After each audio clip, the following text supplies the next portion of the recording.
قیامت کے دن اللہ ہی اگر نظر رحمت سے نہ دیکھیں تو پھر کون دیکھے گا، کون مغفرت کرے گا؟ جی اللہ ہی جب نظر رحمت سے نہیں دیکھیں گے غصہ ہوں گے. اس لیے بیٹا پاجامہ ٹخنوں سے اوپر رکھا کروں. اب آپ کہتے جا رہے ہیں اور وہ پاجامہ اوپر کرتا جا رہا ہے، آپ کہتے جا رہے ہیں اوپر کرتا جا رہا ہے جی. اور اب جب بھی راستے میں کبھی ملیں گے آپ بائک روک کے، انکل السلام علیکم، آپ خیریت سے ہیں؟ چلیے میں آپ کو پہنچا دوں، کہاں جانا ہے؟ ارے نہیں بیٹا میں تو یہیں گھر جا رہا ہوں. یہ ہے مثبت انداز. زندگی بھر کے لیے آپ نے اس کے دل میں اپنی جگہ بنا لی. جب جب آپ کو دیکھے گا سلام کرے گا، جب جب آپ کو دیکھے گا گاڑی روک کے بات کرے گا. یہ ہے دوستو اسلام.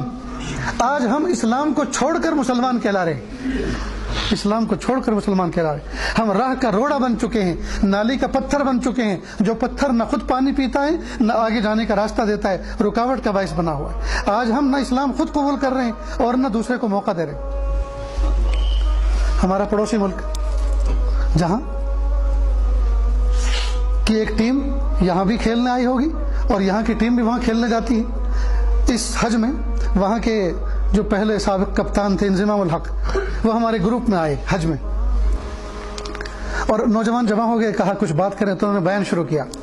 تو وہ کہنے لگے کہ ہمارے پڑوس ہندوستان کے جو ہے ایک ٹیم کھلاڑیوں کی ہمارے وطن میں پہنچی.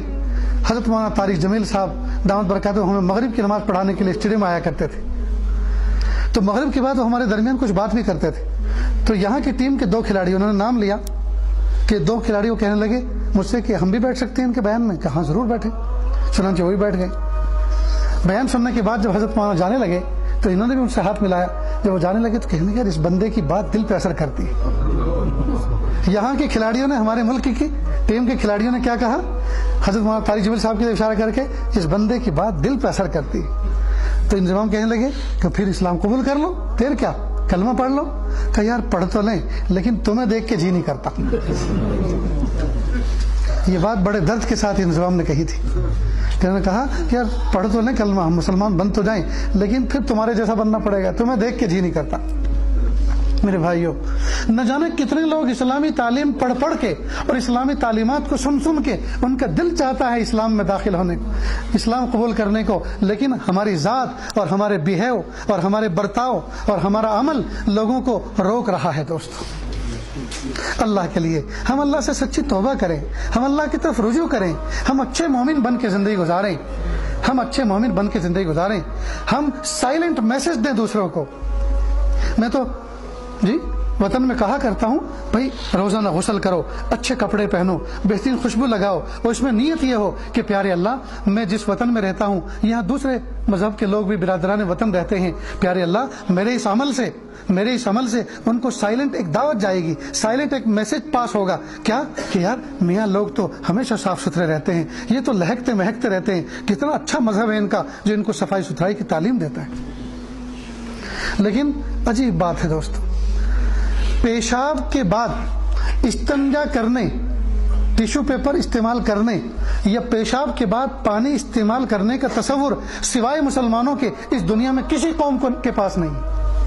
سب کے سب ناپاک، چاہے وہ کتنے چکنے چپڑے ہوں، چاہے کتنے لہکتے مہکتے ہوں، خوشبودار ہوں، چاہے کیسے بھی ہوں، چاہے وہ چھوٹے ہوں یا بڑے ہوں، لیکن سب کے سب پیشاب کے استنجے سے ناپاک ہوتے. اللہ پاک نے کتنا بہترین ہمیں نظام حیات دیا کہ ہم پیشاب کے قطرات کے بعد ہم پانی بہا کر اٹھیں. تو یہ پاکیزگی کی اعلیٰ مثال ہے کہ نہیں ہے؟ لیکن افسوس کی بات ہے دنیا کی پاکیزہ ترین قوم اپنے دین کو کھلے دھلے انداز سے آج پیش نہیں کر پا رہی. کیوں؟ اس لیے کہ اور بہت سارے زندگی کے پہلو گڑبڑ ہو چکے ہیں. اس لیے میرے بھائیوں ہم اللہ سے مانگیں کہ پیارے اللہ حضور پاک صلی اللہ علیہ وسلم کی روشن تعلیمات جو ہیں ان پر ہمیں عمل کرنے کی توفیق عطا فرمائے. ہم وقت پہ نماز پڑھیں، وقت پر ذکر و اذکار کریں، ہم تلاوت کریں.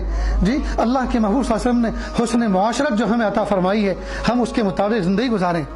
آج بہت سارے لوگ مسجد میں صف اول میں نماز پڑھتے ہیں، داڑھی ماشاء اللہ، جی چہرے پہ سنت کا نور سجا ہوا ہے، سر پہ ٹوپی رکھی ہوئی ہے، جی شرعی لباس پہنے ہوئے ہیں، اسلامی تقاضوں کو پورا کرنے والا لباس بھی موجود ہے، سب کچھ موجود ہے، لیکن یہی آدمی لمبی لمبی تسبیح پڑھنے کے باوجود، صف اول میں نماز پڑھنے کے باوجود گھر میں جاتا ہے تو ظالم بن کر رہتا ہے، بیوی پہ ظلم کرتا ہے، بچوں پہ ظلم کرتا ہے۔